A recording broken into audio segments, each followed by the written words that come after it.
ഈ കഥ ആരംഭിക്കുമ്പോൾ ഇതിലെ ഹീറോനെയാണ് കാണിക്കുന്നത്. ഇവന്റെ പേര് കാങ് എന്നാണ്. ഇവനും ഇവന്റെ ഒരു ഫ്രണ്ടും കൂടെ മീൻ മാർക്കറ്റിലാണ് ജോലി ചെയ്യുന്നത്. ഇവന്റെ ഫ്രണ്ടിന്റെ പേര് ചൂൺസിക് എന്നാണ്. അങ്ങനെ പതിവ് പോലെ തന്നെ ഇന്നത്തെ ദിവസം ഒരു ജോലിക്ക് വന്നിരിക്കുകയാണ്. ഇവര് രണ്ടുപേരും കൂടെ വേറെയും കുറെ ബിസിനസ് ഒക്കെ ട്രൈ ചെയ്തിട്ടുണ്ടായിരുന്നു. അതിനുവേണ്ടി കുറെ ക്യാഷ് ഇൻവെസ്റ്റ് ചെയ്തതാണ്. എന്നാൽ അതൊന്നും വർക്കൗട്ട് ആയിട്ടില്ല. ഇതൊക്കെ കൊണ്ട് തന്നെ ക്യാഷിന്റെ കാര്യത്തിൽ കുറച്ച് ടൈറ്റ് ആയിട്ടുള്ള ഒരു ലൈഫാണ് ഇപ്പോൾ ഇവർ ജീവിക്കുന്നത്.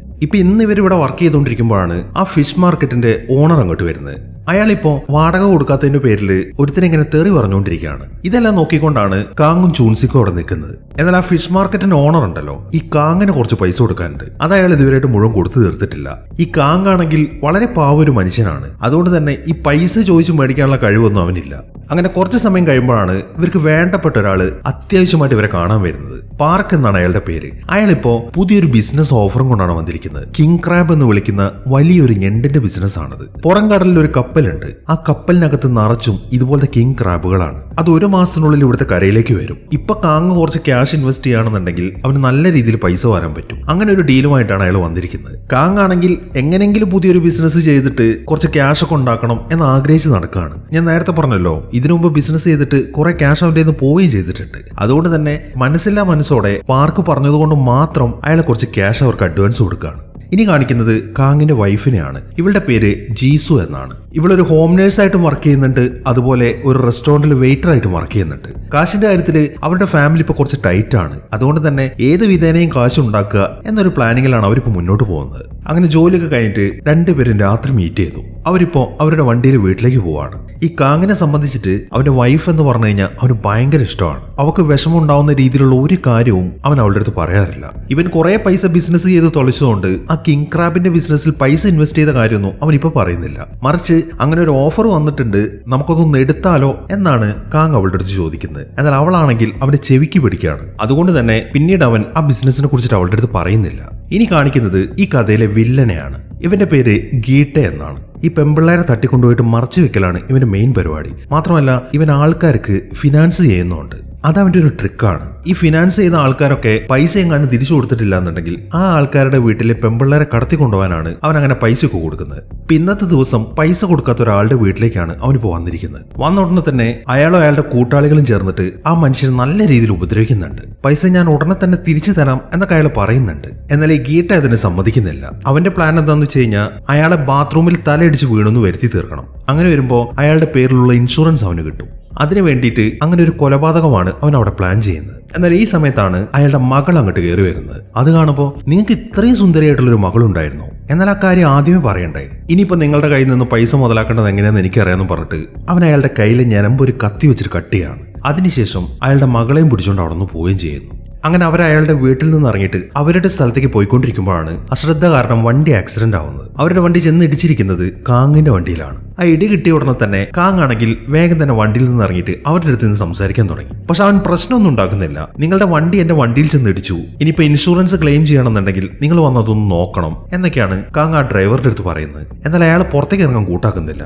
അതിന്റെ കാരണം അതിനകത്തൊരു പെണ്ണുണ്ടല്ലോ, അവൻ ഉടനെ തന്നെ കുറച്ച് കാശും അവരുടെ കമ്പനിയുടെ ഒരു ബിസിനസ് കാർഡും നേട്ടുകയാണ്. ഞങ്ങൾ പുറത്തേക്ക് വരേണ്ട ആവശ്യമൊന്നുമില്ല, ഞങ്ങൾക്ക് അത്യാവശ്യമായിട്ടൊന്ന് പോകണം, നിങ്ങളിപ്പോ ഈ കാശ് വെച്ചൊന്ന് അഡ്ജസ്റ്റ് ചെയ്യും എന്നൊക്കെയാണ് ആ ഡ്രൈവർ പറയുന്നത്. എന്നാൽ കാങ് ആണെങ്കിൽ ആ പൈസ വാങ്ങാൻ കൂട്ടാക്കുന്നില്ല. ഈ സമയം അയാളാണെങ്കിൽ കാശ് അവന്റെ മുന്നിലേക്ക് ഇട്ടു കൊടുക്കുകയാണ്. ഇതെല്ലാം കണ്ടുകൊണ്ടാണ് അവന്റെ ഭാര്യ അങ്ങോട്ട് വരുന്നത്. ഭാര്യയാണെങ്കിൽ ആ ഡ്രൈവറുടെ അടുത്ത് വല്ലാതെ ദേഷ്യപ്പെടാൻ തുടങ്ങി. ഇതും കൂടെ ആവുമ്പോൾ അതിനകത്തിരുന്ന ഗീട്ടയാണെങ്കിൽ വേഗം തന്നെ പുറത്തേക്ക് ഇറങ്ങി വരുന്നു. അവന് കാങ്ങിന്റെ ഭാര്യ വല്ലാണ്ട് ഇഷ്ടപ്പെട്ടിട്ടുണ്ട്. അതുകൊണ്ടാണ് അവൻ പുറത്തേക്ക് ഇറങ്ങിയത്. അവൻ വന്ന ഉടനെ തന്നെ ആ ഡ്രൈവറെ വിളിച്ച് പുറത്തേക്ക് ഇറങ്ങിയിട്ട് അയാളെ ശരിക്കും ഇട്ട് ഇടിക്കാൻ തുടങ്ങി. അതിനുശേഷം കാങ്ങിന്റെ അടുത്ത് ചെന്നിട്ട് ഒരു സോറി പറയാണ്. പക്ഷെ അവൻ ആക്കിക്കൊണ്ടാണ് സംസാരിക്കുന്നത്. നിങ്ങളുടെ ഭാര്യയ്ക്ക് അസ്വസ്ഥത ഉണ്ടായാൽ എന്നോട് ക്ഷമിക്കണം, ഇൻഷുറൻസുമായിട്ടുള്ള എന്ത് പ്രശ്നം വന്നാലും ഞങ്ങളെ വിളിച്ചാൽ മതി എന്നൊക്കെയാണ് ഗീറ്റെ പറയുന്നത്. അത്രയും പറഞ്ഞതിന് ശേഷം അയാൾ കാർ എടുത്തുകൊണ്ട് വളരെ വേഗത്തിൽ അവിടെ നിന്ന് പോവാണ്. ഈ സമയം കാങ് അവനൊരു നോട്ടം നോക്കുന്നുണ്ട്. ആളൊരു പാവത്താനാണെങ്കിലും അവന്റെ കണ്ണുകളിൽ നമുക്കൊരു തീക്കനൽ കാണാൻ സാധിക്കും. അങ്ങനെ പിറ്റേ ദിവസമായി കാങ് ഇപ്പൊ നേരെ പോകുന്നത് ആ ഫിഷ് മാർക്കറ്റിന്റെ ഓണറെ കാണാൻ വേണ്ടിയിട്ടാണ്. അവൻ അയാളെ കുറച്ച് പൈസ കൊടുക്കാനുണ്ടല്ലോ, അത് മേടിക്കാനാണ് അവൻ അങ്ങോട്ട് ചെന്നിരിക്കുന്നത്. എന്നാൽ അയാളാണെന്നുണ്ടെങ്കിൽ ഇവനിങ്ങനെ പറ്റിച്ചുകൊണ്ടിരിക്കുകയാണ്. നീ ഇങ്ങനെ ഇടയ്ക്കിടയ്ക്ക് വന്ന് ചോദിച്ചു കഴിഞ്ഞാൽ പൈസ ഞാൻ എങ്ങനെയാണ് തരിക, എന്റെ അടുത്ത് ഇപ്പൊ അധികം പൈസ ഒന്നുമില്ല എന്നൊക്കെയാണ് അയാൾ ഇങ്ങനെ പറഞ്ഞുകൊണ്ടിരിക്കുന്നത്. എന്നാൽ കാങ് നോക്കുമ്പോൾ അയാളുടെ ഒരു ജോലിക്കാരി ഇഷ്ടംപോലെ കാശ് അവിടെ എണ്ണി വെക്കുന്നുണ്ട്. കാങ്ങിനാണെങ്കിൽ ഇന്ന് പൈസ കിട്ടിയിട്ട് അത്യാവശ്യമുണ്ട്. അങ്ങനെ അവൻ കുറേയൊക്കെ നിർബന്ധിക്കുമ്പോൾ അയാളാണെങ്കിൽ കുറച്ച് പൈസ ഒരു ഔദാര്യം പോലെ അവൻ എടുത്തു കൊടുക്കുകയാണ്. പക്ഷെ ആ പൈസ കൊണ്ട് അവന് തികയത്തില്ലായിരുന്നു. അവനിങ്ങനെ അത് എടുത്തോണ്ട് പോകാത്ത കാണുമ്പോൾ അയാൾ പറയുന്നത് എന്താണെന്ന് വെച്ച് കഴിഞ്ഞാൽ, എന്തേ കിട്ടിയത് മതിയില്ലേ, നിനക്ക് ഇവിടെ ജോലി ചെയ്യണമെന്നാണ് ആഗ്രഹം, അങ്ങനെയാണെങ്കിൽ നിന്റെ ഫുൾ പൈസ ഞാൻ തന്ന് സെറ്റിൽ ചെയ്തേക്കാം എന്നൊക്കെയാണ് അയാൾ ഇങ്ങനെ പറഞ്ഞുകൊണ്ടിരിക്കുന്നത്. പക്ഷെ ജോലി പോയി കഴിഞ്ഞാൽ കാങ്ങിന് പിന്നീട് ഒന്നും ചെയ്യാനില്ല. അതുകൊണ്ട് തന്നെ അവൻ ആ പൈസ എടുത്ത് അവിടെ നിന്ന് പോവുകയും ചെയ്യുന്നു. അങ്ങനെ കാങ്ങും ആ ചൂൺസിക്കും കൂടെ ഒരു സൂപ്പർ മാർക്കറ്റിൽ നിൽക്കുകയാണ്. അവരിപ്പോ ആ കിങ് ക്രാബ് ബിസിനസിന്റെ കാര്യത്തെ കുറിച്ചാണ് സംസാരിക്കുന്നത്. ഇപ്പൊ അവരുടെ ആ മീറ്റിംഗ് ഒക്കെ കഴിഞ്ഞിട്ട് ഒരു മാസമായി. ഇതുവരെയായിട്ടും ആ ഷിപ്പ് ഇങ്ങോട്ട് വന്നിട്ടില്ല. അവരാണെങ്കിൽ കുറെ കാശ് അവർക്ക് കൊടുക്കുകയും ചെയ്തു. അതുകൊണ്ട് തന്നെ ശരിക്കും ടെൻഷനിലാണ് അവരവിടെ നിൽക്കുന്നത്. ഈ സമയത്താണ് ആ പാർക്ക് അവനെ വിളിക്കുന്നത്. അയാൾ പറയുന്നത് എന്താന്ന് വെച്ച് കഴിഞ്ഞാൽ, ആ കപ്പൽ ഇങ്ങോട്ട് പോരുന്ന വഴിക്ക് ചൈനക്കാരത് പിടിച്ചു വെച്ചു. ഇനിയിപ്പോ നമ്മുടെ രാജ്യത്തിന്റെ പ്രസിഡന്റ് അവരോട് നിന്ന് സംസാരിച്ചിട്ടൊക്കെ ആ കപ്പൽ റിലീസ് ആവത്തുള്ളൂ. അതിന് കുറെ സമയമെടുക്കും. എന്തായാലും നിങ്ങൾക്ക് പൈസ നഷ്ടമാവത്തില്ല, ആ കിങ് ക്രാബുകളൊക്കെ നിങ്ങൾക്ക് കിട്ടും എന്നൊക്കെ പറഞ്ഞിട്ട് അയാൾ ഫോൺ കട്ട് ചെയ്യാണ്. അതൊക്കെ കേട്ട് കാങ് ആണെങ്കിൽ ശരിക്കും നിരാശയിൽ നിൽക്കുകയാണ്.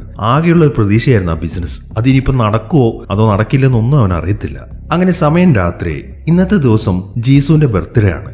അത് ആഘോഷിക്കാൻ വേണ്ടി അത്യാവശ്യം നല്ലൊരു റെസ്റ്റോറന്റിലേക്കാണ് കാങ് അവളെ വിളിച്ചുകൊണ്ട് വന്നിരിക്കുന്നത്. ഇന്നൊരു സ്പെഷ്യൽ ഡേ ആയതുകൊണ്ട് തന്നെ ആ കിങ് ക്രാബാണ് അവർ കഴിക്കാൻ വേണ്ടി ഓർഡർ ചെയ്തിരിക്കുന്നത്. മാത്രമല്ല അത് കഴിച്ചുകൊണ്ടിരിക്കുന്നതിനിടയിൽ അവൻ ആ ബിസിനസ്സിൽ ഇൻവെസ്റ്റ് ചെയ്ത കാര്യമൊക്കെ അവളുടെ അടുത്ത് പറയുന്നുണ്ട്. എന്നാൽ അത് കേൾക്കുമ്പോൾ അവൾക്ക് ശരിക്കും ദേഷ്യമാണ് വരുന്നത്. ഓൾറെഡി നല്ല ടൈറ്റ് ആയിട്ടുള്ള ഒരു ലൈഫാണ് അവർ ജീവിക്കുന്നത്. ഇഷ്ടം പോലെ കടങ്ങളുണ്ട് അവർക്ക്. അതിന്റെ ഇടയിൽ $1,00,000 ലോൺ എടുത്തിട്ടാണ് അവൻ ആ ബിസിനസ്സിൽ ഇൻവെസ്റ്റ് ചെയ്തിരിക്കുന്നത്. ഈ കാര്യങ്ങളൊക്കെ അറിയുമ്പോൾ അവൾ വല്ലാതെ അവന്റെ അടുത്ത് ഷൗട്ട് ചെയ്യാണ്. വളരെ കഷ്ടപ്പെട്ടാണ് അവൻ അവളെ ഒന്ന് അടക്കി നിർത്തുന്നത്. ഈ സമയം അവൻ എന്ത് ചെയ്യുന്ന വെച്ച് കഴിഞ്ഞാൽ, ഞാൻ ഇപ്പൊ വരാമെന്നും പറഞ്ഞിട്ട് വെളിയിലേക്ക് പോവാണ്.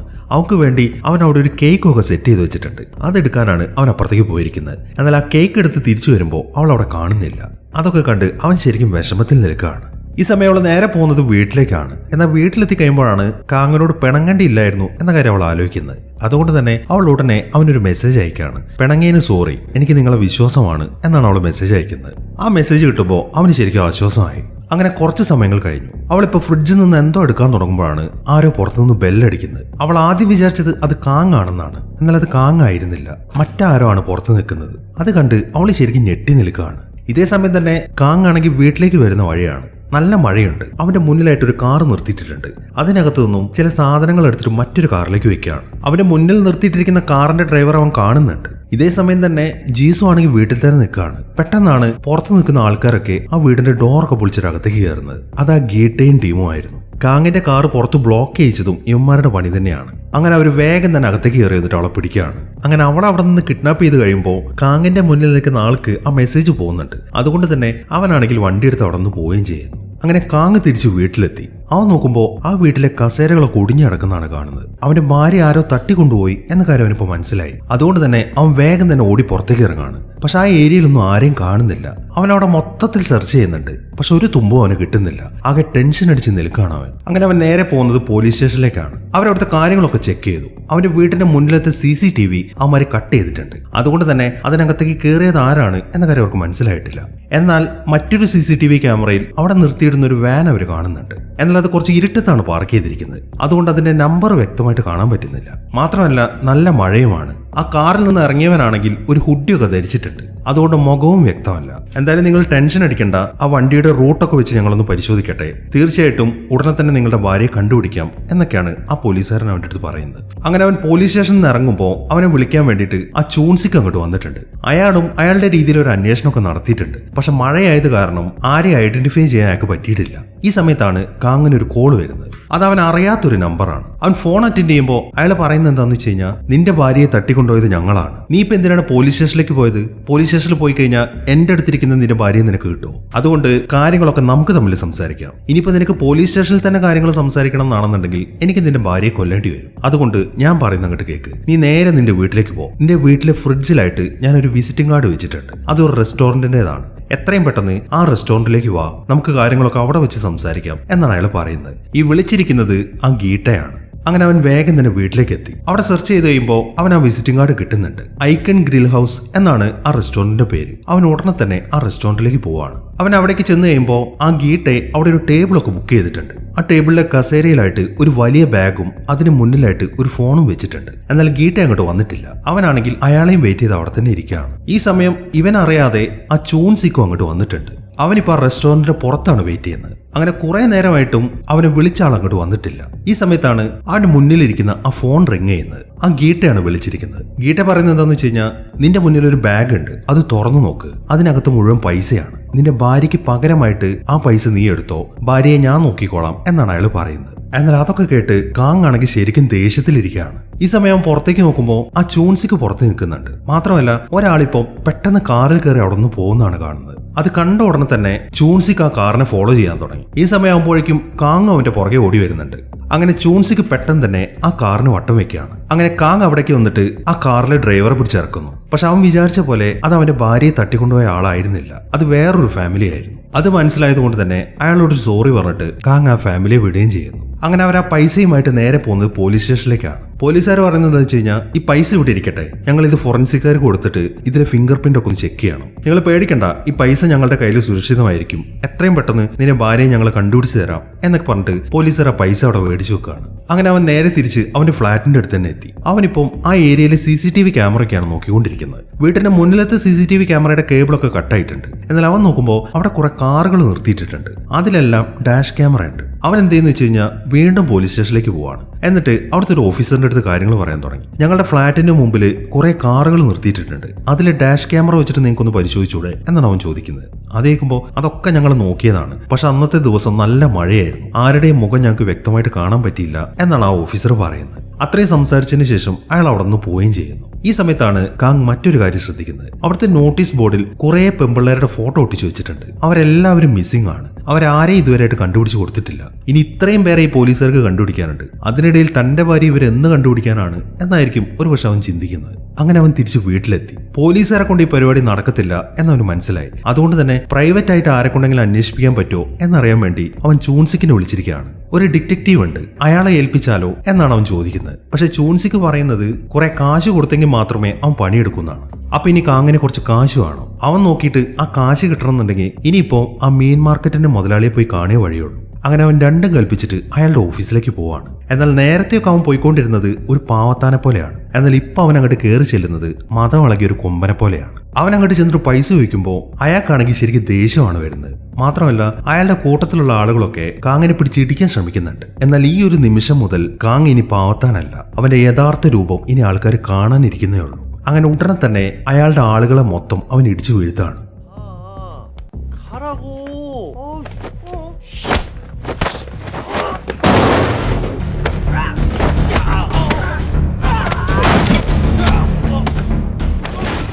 ഇതെല്ലാം കാണുമ്പോൾ അയാൾക്കാണെങ്കിൽ പേടിയാവാൻ തുടങ്ങി. അങ്ങനെ ഉടനെ തന്നെ അവന് കൊടുക്കാനുള്ള പൈസ ഒക്കെ എടുത്തു കൊടുക്കുകയാണ്. അങ്ങനെ ആ പൈസയുമായിട്ട് അവർ ആ ഡിറ്റക്റ്റീവിന്റെ അടുത്തെത്തി. ഇവന്റെ പേര് ജാങ് എന്നാണ്. ആ ഡിറ്റക്റ്റീവ് പറയുന്നത് എന്താണെന്ന് വെച്ച് കഴിഞ്ഞാൽ, നിങ്ങൾ വിചാരിക്കുന്ന പോലെ ഇതൊരു കിഡ്നാപ്പിംഗ് ഒന്നല്ല, ഒരു പക്ഷേ അവള് തന്നെ നിങ്ങൾ ഒഴിവാക്കാൻ വേണ്ടി പൈസ തന്നായിരിക്കുന്നതാണ്. എന്നാൽ അത് കേൾക്കുമ്പോൾ കാങ്ങിന് ശരിക്കും ദേഷ്യമാണ് വരുന്നത്. അവനൊന്നും മിണ്ടാതെ അവിടെ നിന്ന് എഴുന്നേറ്റ് പോകാൻ തുടങ്ങി. അത് കാണുന്ന ചൂൺസിക്ക് അവനെ തടഞ്ഞു നിർത്തുകയാണ്. നീ ഒന്ന് വെയിറ്റ് ചെയ്യ്, ഞാൻ ഇവരോടൊന്ന് സംസാരിക്കട്ടെ എന്ന് പറഞ്ഞിട്ട് അവൻ കാങ്ങിനെ പുറത്തേക്ക് നിർത്തുന്നു. അതിനുശേഷം ആ ജാങ്ങിന്റെ അടുത്ത് കാര്യങ്ങൾ പറയാൻ തുടങ്ങി. നോക്ക് ജാങ്, നിനക്ക് എത്ര കാശ് വേണമെങ്കിലും ഞങ്ങൾ തരാം, എങ്ങനെയെങ്കിലും അവന്റെ ഭാര്യയെ കണ്ടുപിടിച്ച് കൊടുക്കണം എന്നൊക്കെ പറഞ്ഞിട്ട് അവൻ അയാളുടെ അടുത്ത് റിക്വസ്റ്റ് ചെയ്യാണ്. അയാളാണെങ്കിൽ ഇത് സമ്മതിക്കുകയും ചെയ്യുന്നു. അങ്ങനെ പിറ്റേ ദിവസം മുതൽ അവർ സെർച്ചിങ് ആരംഭിച്ചു. അവരവിടുത്തെ CCTV ഒക്കെ പരിശോധിക്കുമ്പോൾ ആ പൈസ റെസ്റ്റോറന്റിലേക്ക് കൊണ്ടുവയ്ക്കുന്ന ഒരാളെ അവർ സ്പോട്ട് ചെയ്യുന്നുണ്ട്. പക്ഷെ അയാളുടെ മുഖം വ്യക്തമല്ല, എങ്കിലും അയാൾ വന്ന കാറിന്റെ നമ്പർ പ്ലേറ്റ് അവർക്ക് കാണാൻ സാധിക്കുന്നുണ്ട്. അങ്ങനെ നമ്പർ പ്ലേറ്റ് മനസ്സിലാവുമ്പോൾ ജാങ്ങും ചൂൺസിക്കും കൂടെ ആ കാർ കമ്പനിയിലേക്കാണ് പോകുന്നത്. അങ്ങനെ അവിടെ അന്വേഷിച്ച് കഴിയുമ്പോൾ ആരുടെ കാറാണ് എന്ന കാര്യം അവർക്ക് മനസ്സിലായി. അങ്ങനെ ഉടനെ അവരെല്ലാവരും കൂടെ ആ കാറിന്റെ ഓണറെ കാണാൻ വേണ്ടി അയാളുടെ വീട്ടിലേക്ക് പോവാണ്.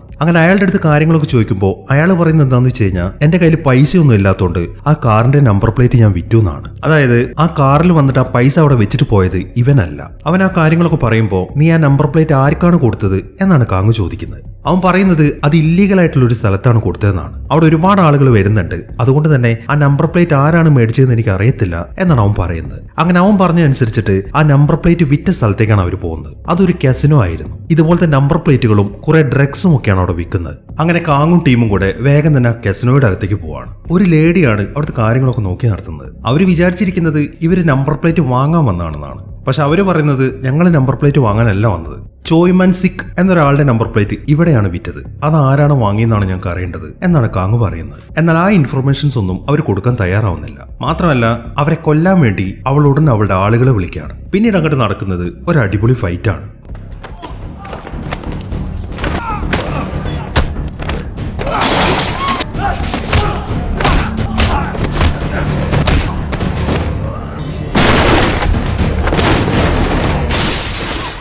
അങ്ങനെ കാങ് പെട്ടെന്ന് തന്നെ എല്ലാവന്മാരും ഇടിച്ചിട്ടു. ഇതെല്ലാം കാണുമ്പോൾ അവളാണെങ്കിൽ എല്ലാ കാര്യങ്ങളും അവരുടെ അടുത്ത് പറയാൻ തുടങ്ങി. ഫെബ്രുവരി 26-ാം തീയതിയാണ് ഈ നമ്പർ പ്ലേറ്റ് വാങ്ങിയിരിക്കുന്നത് എന്ന കാര്യം അവിടുത്തെ രജിസ്റ്റർ ചെക്ക് ചെയ്യുമ്പോൾ അവർക്ക് മനസ്സിലായി. അയാളെ ഇപ്പൊ എവിടെ പോയി കാണാൻ പറ്റും എന്നാണ് കാങ് അവളുടെ അടുത്ത് ചോദിക്കുന്നത്. അതൊന്നും ഞങ്ങൾക്ക് അറിയത്തില്ല, ഞങ്ങൾ പൈസ വാങ്ങുന്നു, സാധനം കൊടുക്കുന്നു, അതോടെ ഞങ്ങളുടെ ഡീല് തീരും. മാത്രമല്ല അവന്മാർ ആരാണെന്ന് ഞങ്ങൾക്ക് ശരിക്കും അറിയത്തില്ല. എല്ലാ 2-3 മാസം കൂടുമ്പോഴും ജംഗ്സങ് പോർട്ട് എന്ന് പറഞ്ഞൊരു സ്ഥലത്ത് വെച്ചിട്ട് ലോറാസിപ്പോം എന്നു പേരുള്ള കുറെ ഡ്രഗ്സും നമ്പർ പ്ലേറ്റുകളും അവർ വാങ്ങാറുണ്ട് എന്നാണ് അവൾ പറയുന്നത്. ലോറാസിപ്പോമോ? അത് മയക്കുമരുന്നാണോ? അതെ, മയക്കുമരുന്നാണ്. സെലിബ്രിറ്റികളൊക്കെ ഉപയോഗിക്കുന്നതാണ്. ഈ കാമം ഉത്തേജിപ്പിക്കാനുള്ള മരുന്നാണിത് എന്നാണ് അവൾ മറുപടി പറയുന്നത്. മാത്രമല്ല ആ ആൾക്കാരുടെ ഒരു വിസിറ്റിംഗ് കാർഡും കൂടെ അവൾ കാങ്ങിന് കൊടുക്കുന്നുണ്ട്. അങ്ങനെ ആ പരിപാടിയൊക്കെ കഴിഞ്ഞിട്ട് അവർ അവിടെ നിന്ന് നടക്കാൻ തുടങ്ങി. ഈ സമയം കാങ് ആണ് മുന്നിൽ നടക്കുന്നത്. ഈ ചോൺസിക്കും ജാങ്ങും പുറകിലാണ് വരുന്നത്. പെട്ടെന്ന് അവിടെയുള്ള ആൾക്കാരൊക്കെ കാങ് ഇടിച്ചു നിരത്തിയത് കണ്ടിട്ട് അവന് ശരിക്കും അത്ഭുതമായിരുന്നു. ഇവൻ യഥാർത്ഥത്തിൽ ആരാണ് എന്നാണ് ജാങ് ഇപ്പൊ ജോൺസിങ്ങിന്റെ അടുത്ത് ചോദിക്കുന്നത്. അത് കേൾക്കുമ്പോൾ ജോൺസിംഗ് ആണെങ്കിൽ കാങ്ങിന്റെ പാസ്റ്റിനെ കുറിച്ച് പറയാണ്. നിനക്ക് ഇവനെ അറിയാഞ്ഞിട്ടാണ്. ഇവന്റെ ഇടി എന്ന് പറഞ്ഞു കഴിഞ്ഞാൽ വേൾഡ് ഫേമസ് ആണ്. ഒറ്റയിടിക്ക് ഒരു കാളയെ കൊല്ലാനുള്ള ശക്തി അവനുണ്ട്. അവനത് തെളിയിച്ചതുമാണ്. ഈ കാങ്ങിന്റെ കേസിൽ നമ്മൾ ശ്രദ്ധിക്കേണ്ടത് ഒറ്റ കാര്യമാണ്. അവന് ദേഷ്യം വരുമ്പോൾ അവന്റെ കണ്ണുകൾ ഇങ്ങനെ ചെറുതാവാൻ തുടങ്ങും. പിന്നെ അവൻ എന്തൊക്കെയാണ് ചെയ്യാന്നുള്ള കാര്യം അവന് മാത്രമേ അറിയത്തുള്ളൂ. കാരണം അവൻ എങ്ങോട്ടാണ് നോക്കുന്നത് എന്ന് പോലും നമുക്ക് മനസ്സിലാവത്തില്ല. അവന് ദേഷ്യം വന്ന് നിൽക്കുന്ന സമയത്ത് അവൻ ഏതെങ്കിലും ഒരുത്തും ചൊറിയാൻ പോയി കഴിഞ്ഞാൽ പിന്നെ അവന്മാര് വിവരം അറിഞ്ഞിട്ടേ പോകത്തുള്ളൂ. കുറച്ച് കാലങ്ങൾക്ക് മുമ്പ് കുക്ജ എന്ന ഹോട്ടലിൽ നടന്ന ഒരു കൂട്ടക്കുരുതിയെ കുറിച്ച് നിനക്കറിയാമോ? അന്ന് ആ ഹോട്ടലിൽ നിന്നും 100 കണക്കിന് ആൾക്കാരെ രക്ഷിച്ചത് ഇവനാണ്. അന്ന് ആ കാര്യമൊക്കെ വലിയ വാർത്തയായതാണ്. ഇങ്ങനെ ഒരു ലൈഫായിരുന്നു അവൻ്റേത്. പക്ഷെ അവനിപ്പോ എല്ലാം ഒഴിവാക്കി ഒരു സുന്ദരിയായ പെൺകുട്ടിയും കല്യാണം കഴിച്ചിട്ട് മര്യാദയ്ക്ക് ജീവിക്കായിരുന്നു. അതിനിടയിലാണ് അവളെ ഇപ്പൊ തട്ടിക്കൊണ്ടുപോയിരിക്കുന്നത്. ശരിക്കും പറഞ്ഞു കഴിഞ്ഞാൽ യഥാർത്ഥത്തിൽ ഈ കാങ് ആരാണെന്ന് അറിയാതെയാണ് അവന്റെ ഭാര്യയെ കടത്തിയിരിക്കുന്നത്. അവന്മാരെ എങ്ങാനും ഇവന്റെ കയ്യിൽ കിട്ടിക്കഴിഞ്ഞാൽ പിന്നെ അവർക്ക് പെറുക്കിയെടുക്കാൻ പോലും ഒന്നും ഉണ്ടാവത്തില്ല എന്നൊക്കെയാണ് ഈ ചൂൺസിക്ക് പറയുന്നത്. അങ്ങനെ കാങ് ആ വിസിറ്റിംഗ് കാർഡുമായിട്ട് നേരെ പോകുന്നത് ഒരു ബാറിലേക്കാണ്. പക്ഷെ അവിടെ അന്വേഷിച്ച് കഴിയുമ്പോൾ അത് 3 വർഷങ്ങൾക്ക് മുമ്പേ പ്രിന്റ് ചെയ്ത കാർഡാണ് എന്നാണ് അവൻ അറിയാൻ സാധിച്ചത്. അതുകൊണ്ട് തന്നെ അവൻ നിരാശയോടെ അവിടെ നിന്ന് പുറത്തേക്ക് ഇറങ്ങാൻ തുടങ്ങി. ഈ സമയത്താണ് ഒരു കാർ അവിടേക്ക് വരുന്നത്. ആ കാർ അവിടെ പാർക്ക് ചെയ്തതിനു ശേഷം ആ ഡ്രൈവർ പുറത്തേക്ക് ഇറങ്ങുന്നുണ്ട്. 3 പെമ്പിള്ളാരും ആ കാറിനകത്തുണ്ടായിരുന്നു. കാങ് നോക്കുമ്പോൾ ആ ഡ്രൈവർ അവൻ എവിടെയോ കണ്ടിട്ടുണ്ട്. അതുകൊണ്ട് തന്നെ അവരവിടെ നിന്ന് പോയി കഴിയുമ്പോൾ അവൻ ആ കാർ സെർച്ച് ചെയ്യാൻ തുടങ്ങി. ആ കാറിനകത്ത് അവന് നേരത്തെ ആ പൈസ കിട്ടിയ ആ റെസ്റ്റോറന്റിന്റെ വിസിറ്റിംഗ് കാർഡ് ഇരിക്കുന്നുണ്ട്. ഈ സമയത്താണ് ആരാണ് ആ വ്യക്തി എന്നതിനെ കുറിച്ച് അവൻ ആലോചിക്കുന്നത്. അങ്ങനെ അവനത് ഓർത്തെടുക്കുമ്പോൾ അവന്റെ ഭാര്യയെ കാണാതായ ദിവസം അവനൊരു ബ്ലോക്കിൽ പെട്ടിട്ടുണ്ടായിരുന്നല്ലോ ഒരു കാറുകാരന്റെ പുറകില്. ആ വ്യക്തിയാണ് എന്ന കാര്യം അവന് മനസ്സിലായി. അങ്ങനെ കുറച്ച് സമയം കഴിയുമ്പോൾ ആ കാറിന്റെ ഡ്രൈവർ അയാളുടെ കാറിലേക്ക് തന്നെ തിരിച്ചു വരാണ്. അങ്ങനെ അയാൾ ആ വണ്ടിക്കകത്തേക്ക് കയറി കഴിയുമ്പോൾ കാങ് വന്നിട്ട് ചില്ലിന് മുട്ടാൻ തുടങ്ങി. എന്നാൽ കാങ്ങിനെ കാണുമ്പോൾ ഇവന് കാര്യങ്ങളൊക്കെ മനസ്സിലായി. അവൻ പെട്ടെന്ന് തന്നെ വണ്ടി എടുക്കാൻ തുടങ്ങാണ്. എന്നാൽ അത് കണ്ട ഉടനെ തന്നെ കാങ് ആണെങ്കിൽ ഒറ്റയടിക്ക് ആ ഗ്ലാസ് താർത്ത് കളയുന്നു. എന്നാൽ അപ്പോഴേക്കും അവൻ വണ്ടിയുമായിട്ട് മുന്നോട്ട് പോകാൻ തുടങ്ങി. കുറെ പോയി കഴിയുമ്പോൾ കാങ് ആണെങ്കിൽ അവിടെ നിന്ന് തെറിച്ചു വീഴുകയും ചെയ്യുന്നു. അങ്ങനെ അയാൾ അവിടെ നിന്ന് രക്ഷപ്പെട്ടിരിക്കുകയാണ്. ഈ സമയത്താണ് കാങ്ങിന് ഒരു കോള് വരുന്നത്. അത് പോലീസ് സ്റ്റേഷനിൽ നിന്നാണ്. അവൻ ഉടനെ തന്നെ പോലീസ് സ്റ്റേഷനിലേക്ക് എത്തി. പോലീസുകാർ പറയുന്നത് എന്താണെന്ന് വെച്ച് കഴിഞ്ഞാൽ ഞങ്ങൾക്ക് ഇവിടെ അടുത്തു നിന്നൊരു ബോഡി കിട്ടി, അത് നിങ്ങളുടെ ഭാര്യയാണോ എന്ന് അറിയാൻ വേണ്ടിയിട്ടാണ് നിങ്ങളെ അങ്ങോട്ട് വിളിപ്പിച്ചത് എന്നാണ് അയാൾ പറയുന്നത്. അതെല്ലാം കേൾക്കുമ്പോൾ കാങ്ങിന് ശരിക്കും ടെൻഷൻ ആവാൻ തുടങ്ങി. അങ്ങനെ ആ പോലീസുകാർ ആ ഫോട്ടോ അവന് കാണിച്ചു കൊടുക്കുകയാണ്. ആ ഫോട്ടോ കാണുമ്പോഴാണ് അവനൊന്ന് ശ്വാസം നേരെ വീണത്. അത് അവളായിരുന്നില്ല. അങ്ങനെ അവർ ആ കാര്യങ്ങളൊക്കെ സംസാരിച്ചുകൊണ്ടിരിക്കുമ്പോഴാണ് 2 വർഷം മുമ്പ് കാണാതായ ഒരു സ്ത്രീയെ കുറിച്ചിട്ട് ഒരു പോലീസുകാരൻ പറയുന്നത്. അങ്ങനെ പിറ്റേ ദിവസം തന്നെ കാങ്ങും കൂട്ടരും ആ പെൺകുട്ടിയുടെ കാര്യങ്ങളൊക്കെ ചെക്ക് ചെയ്യാൻ തുടങ്ങി. ലീ എന്നാണ് ആ പെൺകുട്ടിയുടെ പേര്. 2 വർഷം മുമ്പാണ് അവളെ കാണാതായത്. പക്ഷെ ഈ കേസിലെ പ്രത്യേകത എന്താണെന്ന് വെച്ച് കഴിഞ്ഞാൽ അവളെ കാണാതാവുമ്പോൾ അവൾ ഒരു കോമ സ്റ്റേജിലായിരുന്നു. ആ ഒരു അവസ്ഥയിൽ ആരാണ് അവളെ തട്ടിക്കൊണ്ടുപോയത് എന്ന കാര്യം പോലീസുകാർ എത്ര അന്വേഷിച്ചിട്ടും അവർക്കത് കണ്ടെത്താൻ സാധിച്ചില്ല. അങ്ങനെ ഇരിക്കുമ്പോഴാണ് കുറെ കാലത്തിന് ശേഷം ഞാനാണ് ആ തെറ്റ് ചെയ്തതെന്നും പറഞ്ഞിട്ട് ആ പെൺകുട്ടിയുടെ ഹസ്ബൻഡ് കീഴടങ്ങുന്നത്. അങ്ങനെ അയാൾ ഇപ്പൊ ജയിലിലാണ്. ഇങ്ങനെയുള്ള കാര്യങ്ങളൊക്കെയാണ് ആ ഒരു സെർച്ചിങ്ങിൽ അവർക്ക് മനസ്സിലാവുന്നത്. ഈ ഒരു സംഭവം പെമ്പിളാരെ മിസ്സാവുന്നതുമായിട്ട് റിലേറ്റ് ആയതുകൊണ്ട് തന്നെ കാങ് ഉടനെ അവളുടെ ഹസ്ബൻഡിനെ കാണാൻ വേണ്ടി പോലീസ് സ്റ്റേഷനിലേക്ക് പോവാണ്. ഈ സമയം അവർ നോക്കുമ്പോൾ അയാൾ വല്ലാത്തൊരു അവസ്ഥയിലാണ് ഇരിക്കുന്നത്. നല്ല കുറ്റബോധം അയാളുടെ മുഖത്തുണ്ട്. അയാൾ ഉണ്ടായ കാര്യങ്ങളൊക്കെ അവരുടെ അടുത്ത് പറയാണ്. അതായത് ഭാര്യ കോമ സ്റ്റേജിൽ കിടക്കുന്ന കാര്യമൊക്കെ ന്യൂസിൽ വലിയ വാർത്തയായതാണ്. അന്നൊരു ചാനൽ വന്നിട്ട് അവളുടെ മുഴുവൻ കാര്യങ്ങളും ഷൂട്ട് ചെയ്തിട്ടുണ്ടായിരുന്നു. ഇതെല്ലാം ആ ഗീറ്റെ കണ്ടു. അങ്ങനെ ഒരു ദിവസം രാത്രി ഗീറ്റ അയാളെ കാണാൻ ചെന്നു. എന്നിട്ട് ഗീറ്റ അയാളുടെ അടുത്ത് പറഞ്ഞെന്താന്ന് വെച്ച് കഴിഞ്ഞാൽ ഞാൻ നിനക്ക് കുറെ കാശ് തരാം, നിന്റെ ഭാര്യ എനിക്ക് തന്നേക്ക്, ഞാൻ അവളെ നോക്കിക്കോളാന്നാണ്. അത്രയും പറഞ്ഞതിന് ശേഷം കുറെ കാശ് എടുത്തിട്ട് ഗീട്ട അയാൾക്ക് കൊടുക്കുകയും ചെയ്തു. ആ കാശ് കണ്ട് കണ്ണു മഞ്ഞളിച്ചുകൊണ്ട് അയാൾ ആ സമയത്ത് ആ കാശ് സ്വീകരിക്കായിരുന്നു. അങ്ങനെ ഗീട്ടയെ ഭാര്യയെ കൊണ്ടുപോവുകയും ചെയ്തു. പിന്നീടാണ് താൻ ചെയ്തത് വലിയൊരു അപരാധമായി പോയി എന്ന കാര്യമൊക്കെ മനസ്സിലായത്. അതുകൊണ്ട് തന്നെ അയാൾ പോലീസിൽ കീഴടങ്ങായിരുന്നു. ഇത്രയും കാര്യങ്ങളൊക്കെയാണ് അയാൾ ഇപ്പൊ കാങ്ങിന്റെ അടുത്ത് പറയുന്നത്. വളരെ സങ്കടത്തോടെയാണ് അയാൾ ആ കാര്യങ്ങളൊക്കെ വിശദീകരിക്കുന്നത്. അങ്ങനെ ആ സംസാരത്തിന് ശേഷം അവർ പുറത്തേക്ക് ഇറങ്ങാൻ തുടങ്ങുമ്പോഴാണ് അയാൾ വീണ്ടും അവരുടെ അടുത്തേക്ക് വരുന്നത്. പുള്ളി പറയുന്നത്, ഞാൻ ഈ കേസിനെ സംബന്ധിച്ചിട്ടുള്ള വിവരങ്ങളൊക്കെ വെച്ചിട്ട് ഒരു ഫയൽ ഉണ്ടാക്കിയിട്ടുണ്ട്, ഇതിന്റെ ആവശ്യം എനിക്കില്ല, ഇത് നിങ്ങളുടെ അടുത്തൊന്നും പറഞ്ഞിട്ട് അയാൾ ആ ഫയൽ എടുത്തിട്ട് കാങ്ങിന് കൊടുക്കുകയാണ്. അങ്ങനെ കാങ് കാറിലെത്തിയതിനു ശേഷം ആ ഫയലൊക്കെ ചെക്ക് ചെയ്യാൻ തുടങ്ങി. അതിനകത്ത് നിന്നും 2-3 ഫോട്ടോസ് അവന് കിട്ടുന്നുണ്ട്. അത് അന്ന് രാത്രി ഗീട്ടയുടെ കാർ കാങ്ങിന്റെ കാറിൽ ഒന്നും അടിച്ചിട്ടില്ലായിരുന്നു. അന്ന് ആ കാർ ഓടിച്ചിരുന്ന ഡ്രൈവറുടെ ഫോട്ടോയാണ് അതിൽ. മാത്രമല്ല ഒരു വിസിറ്റിംഗ് കാർഡും അവൻ ആ ഫയലിൽ നിന്ന് കിട്ടുന്നുണ്ട്. ഇതേ വിസിറ്റിംഗ് കാർഡ് തന്നെയാണ് ആ ഡ്രൈവർ കാങ്ങിന് കൊടുത്തിട്ടുണ്ടായിരുന്നത്. അവൻ അവന്റെ കാറിൽ തപ്പുമ്പോൾ അവന് മുന്നേ കിട്ടിയ വിസിറ്റിംഗ് കാർഡും അതിനകത്ത് തന്നെ ഉണ്ടായിരുന്നു. അങ്ങനെ അവരതൊക്കെ നോക്കിക്കൊണ്ടിരിക്കുമ്പോഴാണ് ആ ബിൽഡിംഗിൽ നിന്നും ഒരാൾ അവിടെ നിർത്തിയിട്ടിരിക്കുന്ന ഒരു കാറിന്റെ മുകളിലേക്ക് വീഴുന്നത്. അത് ആ പെണ്ണിന്റെ ഭർത്താവായിരുന്നു. കുറ്റബോധം കാരണം അയാൾ ആത്മഹത്യ ചെയ്തിരിക്കുകയാണ്. അങ്ങനെ കാങ് അടുത്തതായിട്ട് പോകുന്നത് ആ ഗീട്ടയുടെ ഡ്രൈവറെ പിടിക്കാൻ വേണ്ടിയിട്ടാണ്. അങ്ങനെ അവനെ കാണുമ്പോൾ കാങ് കാര്യങ്ങൾ പറയാൻ തുടങ്ങി. നമ്മൾ ഇതിനു മുമ്പ് കണ്ടിട്ടുണ്ട്, ഞാനിപ്പോൾ വന്നിരിക്കുന്നത് എന്റെ ഭാര്യയെക്കുറിച്ച് അറിയാനാണ്. എന്റെ ഭാര്യ ആരൊക്കെയോ ചേർന്ന് തട്ടിക്കൊണ്ടു പോയിട്ടുണ്ട്, അതാരാണെന്ന് എനിക്ക് കണ്ടുപിടിക്കണം. കാരണം അന്ന് പ്രശ്നം ഉണ്ടായതിനെ തുടർന്നിട്ടാണ് ഈ സംഭവങ്ങളൊക്കെ നടന്നിരിക്കുന്നത്. നീ അന്ന് എനിക്ക് ആ കാർഡ് നിന്ന് ഓർമ്മയില്ലേ എന്ന് പറഞ്ഞിട്ട് കാങ് ആ കാർഡ് എടുത്തിട്ട് അവന് കാണിച്ചു കൊടുക്കുകയാണ്. പക്ഷെ അവനാണെങ്കിൽ ഒന്നും പറയുന്നില്ല. അത് കാരണം കാങ് ശരിക്കും അവനെ ഉപദ്രവിക്കാൻ തുടങ്ങി. എത്ര ചോദിച്ചിട്ടും അവനൊന്നും പറയാത്ത കാണുമ്പോൾ കാങ് അവനെയും പിടിച്ചുകൊണ്ട് അവിടെ നിന്ന് ഇറങ്ങുകയാണ്. ഇതെല്ലാം അവിടുത്തെ CCTV ക്യാമറ വഴി ഗീട്ടയും കാണുന്നുണ്ട്. അവൻ ശരിക്കും ദേഷ്യത്തിലിരിക്കുകയാണ്. അങ്ങനെ കാങ് അവനെയും പിടിച്ചുകൊണ്ട് അവരുടെ ഒരു ഹൈഡ് ഔട്ടിലേക്കാണ് പോകുന്നത്. അതിനുശേഷം അവൻ അവിടെ ശരിക്കിട്ട് ഉപദ്രവിക്കാൻ തുടങ്ങി. പക്ഷെ എന്തൊക്കെ ചോദിച്ചിട്ടും അവൻ ഒന്നും അറിയത്തില്ല എന്നാണ് അവൻ പറയുന്നത്. അതിനിടയിലാണ് ഗീട്ട അവന് വീഡിയോ കോൾ വിളിക്കുന്നത്. ഇപ്പൊ അവന്റെ ഭാര്യയെ തട്ടിക്കൊണ്ടുപോയത് ആരാണ് എന്ന കാര്യം അവന് മനസ്സിലായി. ഗീട്ടയെ ആദ്യം കാണിച്ചു കൊടുക്കുന്നത് അവൻ നിൽക്കുന്ന സ്ഥലത്ത് കെട്ടിയിട്ടിരിക്കുന്ന കാങ്ങിന്റെ ഭാര്യയാണ്. അതിനുശേഷം അവൻ പറയുന്നത് എന്താന്ന് വെച്ച് കഴിഞ്ഞാൽ, എന്റെ ആളെ നിനക്ക് കിട്ടിയല്ലോ, അവനിപ്പം എന്നെ കുറിച്ച് എല്ലാം നിന്റെ അടുത്ത് പറഞ്ഞിട്ടുണ്ടാവും. അതുകൊണ്ട് തന്നെ അവൻ എനിക്ക് ഇനി ആവശ്യമില്ല, നീ ഉടനെ തന്നെ അവനെ കൊന്നു കളയണം, ഇല്ലാന്നുണ്ടെങ്കിൽ നിന്റെ ഭാര്യയെ ഞാൻ കൊല്ലും എന്ന് പറഞ്ഞിട്ട് ഗീട്ട അവളെ പൊക്കിയെടുത്തിട്ട് അവിടുത്തെ സ്വിമ്മിംഗ് പൂളിലിട്ടിട്ട് മുക്കാൻ തുടങ്ങി. കാങ് എങ്ങനെയൊക്കെ പറഞ്ഞു നോക്കിയിട്ടും അവൻ അവളെ വിടുന്നില്ല. മറ്റൊരു നിവൃത്തിയും ഇല്ലാത്തതുകൊണ്ട് കാങ് ഒരു കയറെടുത്തിട്ട് ആ ഡ്രൈവറുടെ കഴുത്ത് പിടിച്ച് ഞെരിക്കാൻ തുടങ്ങി. അങ്ങനെ കുറെ സമയം അങ്ങനെ ഞെരിച്ചു കഴിയുമ്പോൾ അയാളാണെങ്കിൽ മരിച്ച് താഴേക്ക് വീഴുകയും ചെയ്യുന്നു. അങ്ങനെ അവനെ കൊന്നു കഴിഞ്ഞതുകൊണ്ട് ആ ഗീട്ട അവന്റെ ഭാര്യ ഒന്നും ചെയ്യുന്നില്ല. പക്ഷെ അവൻ മറ്റൊരു കാര്യം പറയുന്നുണ്ട്, ഇനി ഞാൻ നിനക്ക് നിന്റെ ഭാര്യയെ തിരിച്ചു തരാം, പക്ഷെ ഞാൻ നിനക്ക് കുറെ പൈസ തന്നിട്ടുണ്ടല്ലോ, അതെന്നെ തന്നെ തിരിച്ചേൽപ്പിക്ക്, അപ്പം നിനക്ക് നിന്റെ ഭാര്യയെ കിട്ടും എന്ന് പറഞ്ഞിട്ട് ഗീട്ട ഫോൺ കട്ട് ചെയ്യാണ്. എന്നാൽ യഥാർത്ഥത്തിൽ കാങ് അവനെ കൊന്നിട്ടില്ല. അതവൻ നൈസായിട്ട് അയാളെ ബോധം കെടുത്തിയതാണ്. മുഖത്തൊരൊറ്റ അടി കൊടുക്കുമ്പോൾ അവന് ബോധം വരികയും ചെയ്യുന്നു. അങ്ങനെ ഈ ഗീട്ടയുടെ മുഴുവൻ കാര്യങ്ങളെ കുറിച്ചിട്ടും അയാളിപ്പം കാങ്ങിന്റെയും കൂട്ടരുടെ അടുത്തും പറയാണ്.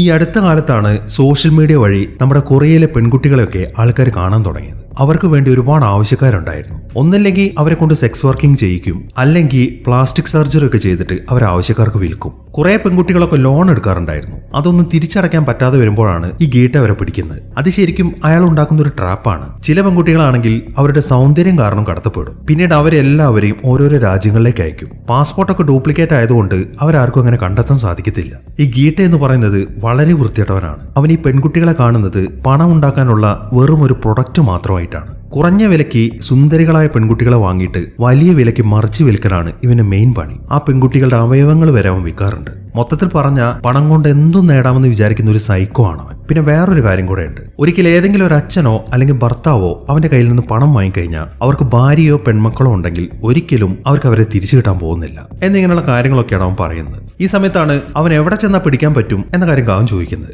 അവൻ എവിടെ ഉണ്ടാവും എന്ന് ചോദിച്ചു കഴിഞ്ഞാൽ അതെനിക്ക് അറിയത്തില്ല. പിടിക്കപ്പെടാതിരിക്കാൻ വേണ്ടിയിട്ട് അവൻ ഇടയ്ക്കിടയ്ക്ക് അവന്റെ സ്ഥലം ഇങ്ങനെ മാറ്റിക്കൊണ്ടിരിക്കും എന്നാണ് അയാൾ പറയുന്നത്. ഇനിയിപ്പോ കാങ്ങിനും കൂട്ടർക്കും ആകെ ചെയ്യാനുള്ളത് ആ പൈസ എടുത്തിട്ട് ഗീട്ടയ്ക്ക് കൊടുക്കുക എന്നുള്ളതാണ്. പക്ഷെ പൈസ ഉള്ളതാണെങ്കിൽ പോലീസ് സ്റ്റേഷനിലും പോലീസുകാരോട് നേരിട്ട് ചെന്ന് ചോദിച്ചു കഴിഞ്ഞാൽ അവർ ഉറപ്പായിട്ട് ആ പൈസ കൊടുക്കത്തില്ല. അതുകൊണ്ട് തന്നെ അവിടെ നിന്ന് അടിച്ചു മാറ്റാനാണ് അവരിപ്പോൾ പ്ലാൻ ചെയ്തിരിക്കുന്നത്. പക്ഷെ കാങ്ങിനെ പോലീസ് സ്റ്റേഷനിലുള്ള ആൾക്കാർക്കൊക്കെ അറിയാം. അതുകൊണ്ട് തന്നെ ചൂൺസിങ്ങും ജാങ്ങും കൂടെയാണ് പോലീസ് സ്റ്റേഷനിലേക്ക് പോകുന്നത്. ഒരു പ്രോസിക്യൂട്ടർ ആണ് എന്ന നിലയിലാണ് അവരിപ്പോൾ സ്റ്റേഷനിലേക്ക് ചെന്നിരിക്കുന്നത്. അവിടെ ഇപ്പോൾ ഉണ്ടായിരുന്നത് കോൺസ്റ്റബിൾ ആണ്. പ്രോസിക്യൂട്ടർ ആണെന്ന് പറയുമ്പോൾ തന്നെ അയാളാണെങ്കിൽ ആ പൈസ എടുത്ത് അവരുടെ മുന്നിൽ വെക്കുകയും ചെയ്യുന്നു. പക്ഷെ ആ പൈസ എടുത്തുകൊണ്ട് പോകാൻ തുടങ്ങുമ്പോഴാണ് ആ കോൺസ്റ്റബിൾ ഒരു കാര്യം പറയുന്നത്. ഒരു മിനിറ്റ്, എനിക്ക് എന്റെ മേലുദ്യോഗസ്ഥനെ വിളിച്ചിട്ട് നിങ്ങൾ ഈ പൈസ ഇവിടെ നിന്ന് എടുത്തുകൊണ്ട് പോവാണെന്ന് അറിയിക്കണം എന്നാണ് അയാൾ പറയുന്നത്. മറ്റൊരു നിവൃത്തിയില്ലാത്തോട്ട് അവരത് സമ്മതിക്കുകയും ചെയ്യുന്നു. അങ്ങനെ ആ കോൺസ്റ്റബിൾ ഇപ്പോൾ അവിടുത്തെ ഇൻസ്പെക്ടറിനെ വിളിക്കുകയാണ്. എന്നാൽ അയാൾ പറയുന്നത് ഈ കേസ് പ്രോസിക്യൂട്ടറിന്റെ അടുത്ത് എത്തിയിട്ടില്ല, അവിടെ വന്നിരിക്കുന്ന കള്ളന്മാരാണെന്നാണ്. അത് കേട്ട ഉടനെ തന്നെ അയാൾ അയാളുടെ തോക്കെടുക്കുകയാണ്. അവിടെ ഈ നടക്കുന്ന കാര്യങ്ങളൊക്കെ ഹെഡ്സെറ്റ് വഴി കാങ്ങും കേൾക്കുന്നുണ്ട്. കാര്യങ്ങളൊക്കെ പാളി എന്ന കാര്യം കാങ്ങിന് മനസ്സിലായി. ഇനിയിപ്പോ പോലീസുകാരുടെ ശ്രദ്ധ തിരിച്ചേ പറ്റൂ. അതിന് അവൻ എന്ത് ചെയ്യുന്നു വെച്ച് കഴിഞ്ഞാൽ അവിടെ നിർത്തിയിട്ടിരിക്കുന്ന ഒരു കാറിന്റെ പെട്രോൾ ടാങ്കിൽ ഒരു തുണി വെച്ചിട്ട് അതിന് തീ കൊടുക്കുകയാണ്. അങ്ങനെ പെട്ടെന്ന് തന്നെ കാർ ബ്ലാസ്റ്റ് ആവുകയും ചെയ്യുന്നു. അങ്ങനെ മൊത്തത്തിൽ അവിടെ ബഹളമായി. ഈ ഒരു അവസരത്തിൽ ചുൻസിങ്ങും ജാങ്ങും കൂടെ ആ പൈസ എടുത്തിട്ട് അവിടെ നിന്ന് സ്കൂട്ടാവുകയാണ്. ഇതേ സമയം തന്നെ കാങ്ങിന്റെ ഭാര്യയും മറ്റൊരു പെൺകുട്ടിയും ആ ഗേറ്റയുടെ ഒരു ഹൈഡൌട്ടിലാണുള്ളത്. അവരവിടെ നിന്ന് രക്ഷപ്പെടാൻ വേണ്ടി ഒരു ശ്രമം നടത്തുകയാണ്. അവരെ നോക്കുമ്പോൾ അവിടെ ഒരു ജനലുണ്ട്.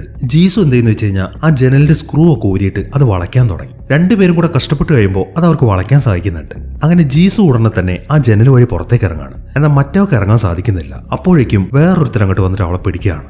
അങ്ങനെ കുറച്ച് സമയം കഴിയുമ്പോഴേക്കും ഗീട്ടയും അങ്ങോട്ട് എത്തിയിട്ടുണ്ട്. ആ ജീസു രക്ഷപ്പെട്ടത് കണ്ട് അയാൾ ശരിക്കും ദേഷ്യത്തിൽ നിൽക്കുകയാണ്. അങ്ങനെ ജീസു അവിടെ നിന്ന് രക്ഷപ്പെട്ട് ഇപ്പൊ റോഡിലേക്ക് എത്തിയിട്ടുണ്ട്. ഈ സമയത്താണ് ഒരു ടാക്സി അങ്ങോട്ട് വരുന്നത്. അവൾ വേഗം തന്നെ ആ ടാക്സിയിൽ കയറി നേരെ പോലീസ് സ്റ്റേഷനിലേക്കാണ് പോകുന്നത്. പോലീസ് സ്റ്റേഷന്റെ മുന്നിലായിട്ട് നല്ല ബ്ലോക്ക് ഉണ്ട്. അത് കാണുമ്പോൾ അവൾ അവിടെ നിന്ന് ഇറങ്ങി ഓടാൻ തുടങ്ങി. പക്ഷെ പോലീസ് സ്റ്റേഷന്റെ അടുത്തെത്തുമ്പോഴേക്കും ആ ഗീട്ട അങ്ങോട്ട് വന്നിട്ട് പിന്നെ അവളെ പിടിക്കുകയാണ്. അങ്ങനെ കാങ് ഇപ്പോ ആ ഗീട്ടയുടെ ഹൈഡൌട്ടിലേക്ക് എത്തി. അവൻ ആദ്യം ചെല്ലുന്നത് റിസപ്ഷനിലേക്കാണ്. ഒറ്റയടിക്ക് തന്നെ അവൻ അവിടുത്തെ ആളെ ബോധം കെടുത്തുന്നു. അതിനുശേഷം അവൻ അവിടുത്തെ CCTV ഒക്കെ ചെക്ക് ചെയ്യാൻ തുടങ്ങി. അവിടുത്തെ ആൾക്കാർ അവിടുത്തെ പെമ്പിള്ളാരെയും കൊണ്ട് പുറത്തേക്ക് പോകുന്നതാണ് അവൻ കാണുന്നത്. അങ്ങനെ അവൻ വേഗം തന്നെ മുകളിലേക്ക് കയറി പോവാണ്. ഈ സമയം കുറെ ആൾക്കാർ അവനുമായിട്ട് ഫൈറ്റ് ചെയ്യാൻ വരുന്നുണ്ട്. അവന്മാരെ എല്ലാവരെയും അവൻ ഇടിച്ചിടാൻ തുടങ്ങി.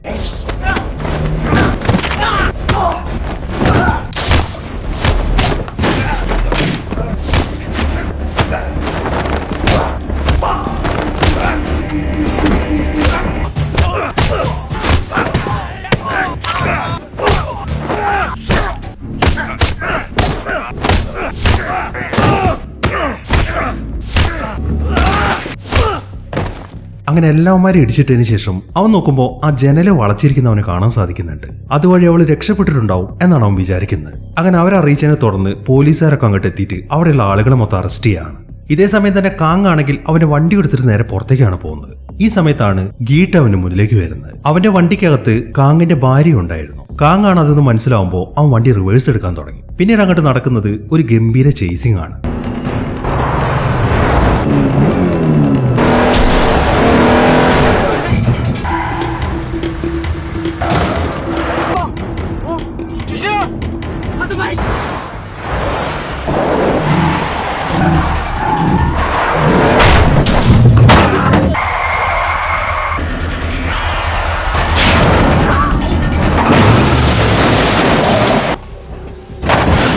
ആ ചേസിംഗിൽ കാങ്ങിന്റെ വണ്ടി തെറിച്ചിട്ട് അപ്പുറത്തേക്ക് വീഴാണ്.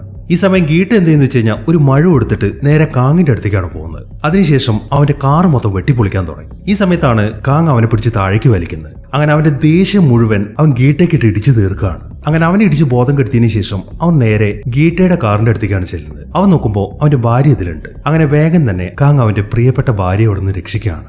ഈ സമയമാകുമ്പോഴേക്കും പോലീസുകാരൊക്കെ വന്നിട്ട് ഗീട്ടയെ പിടിക്കുകയും ചെയ്യുന്നു. പിന്നീട് കാണിക്കുന്നത് ഒരു ന്യൂസ് ആണ്. സിയോൾ മെട്രോപൊളിറ്റൻ പോലീസിന്റെ ഇന്റർനാഷണൽ ക്രൈം യൂണിറ്റ് മനുഷ്യക്കടത്തും വേശ്യാവൃത്തിയും അനധികൃത പ്ലാസ്റ്റിക് സർജറിയും നടത്തി വന്നിരുന്ന വലിയൊരു ഗ്യാങ്ങിനെ പിടികൂടി. ഇവർക്ക് ഇരകളായ സ്ത്രീകളെ കൊറിയയിലും വിദേശത്തുമുള്ള സമ്പന്നമാർക്ക് ഇന്റർനെറ്റ് പരസ്യങ്ങളിലൂടെയാണ് കച്ചവടം ചെയ്തത് എന്നാണ് പോലീസ് സംശയിക്കുന്നത്. ഇവരെല്ലാവരെയും പിടിക്കാൻ സഹായിച്ചത് തട്ടിക്കൊണ്ടുപോയ ഒരു സ്ത്രീയുടെ ഭർത്താവാണ്. കൂടാതെ ഈ ഗ്യാങ്ങിനെ കുറിച്ചിട്ട് കൂടുതൽ വിവരങ്ങൾ കണ്ടെത്താൻ സാധിക്കും എന്ന പ്രതീക്ഷയിലാണ് പോലീസുകാരൊക്കെ. ഇങ്ങനെയുള്ള കാര്യങ്ങളൊക്കെയാണ് ന്യൂസിൽ കാണിക്കുന്നത്. ഇത് മാത്രമല്ല, മറ്റൊരു ന്യൂസും കൂടെയുണ്ട്. ചൈനക്കാരെ പിടിച്ചു വെച്ചിരുന്ന ആ കിങ് ക്രാബുള്ള കപ്പലുണ്ടല്ലോ, അതിപ്പോ അവര് വിട്ടു. അതിനകത്ത് 8 ടണ്ണോളം കിങ് ക്രാബ്സ് ഉണ്ടായിരുന്നു എന്നിങ്ങനെയുള്ള കാര്യങ്ങളൊക്കെയാണ് ന്യൂസിൽ പറയുന്നത്. അങ്ങനെ കാര്യങ്ങളൊക്കെ നല്ല രീതിയിൽ അവസാനിച്ചു. ആ കിങ് ക്രാബുകളൊക്കെ കാങ്ങിന് കിട്ടി. അത് വിറ്റ പൈസയൊക്കെ വെച്ചിട്ട് കിങ് ക്രാബിന്റെ ഒരു റെസ്റ്റോറന്റ് അവൻ തുടങ്ങിയിരിക്കുകയാണ്. മാത്രമല്ല, ഒരു ബെൻസ് കാറും അവൻ വാങ്ങിയിട്ടുണ്ട്. ഇന്നത്തെ ദിവസം ജീസുവിന്റെ ബർത്ത്ഡേ ആണ്. അവന്റെ റെസ്റ്റോറന്റിൽ വെച്ചിട്ട് തന്നെയാണ് അവരതെല്ലാം ആഘോഷിക്കുന്നത്. ആ ചൂൺ സിംഗും ജാങ്ങും ആ റെസ്റ്റോറന്റിൽ തന്നെയാണ് വർക്ക് ചെയ്യുന്നത്.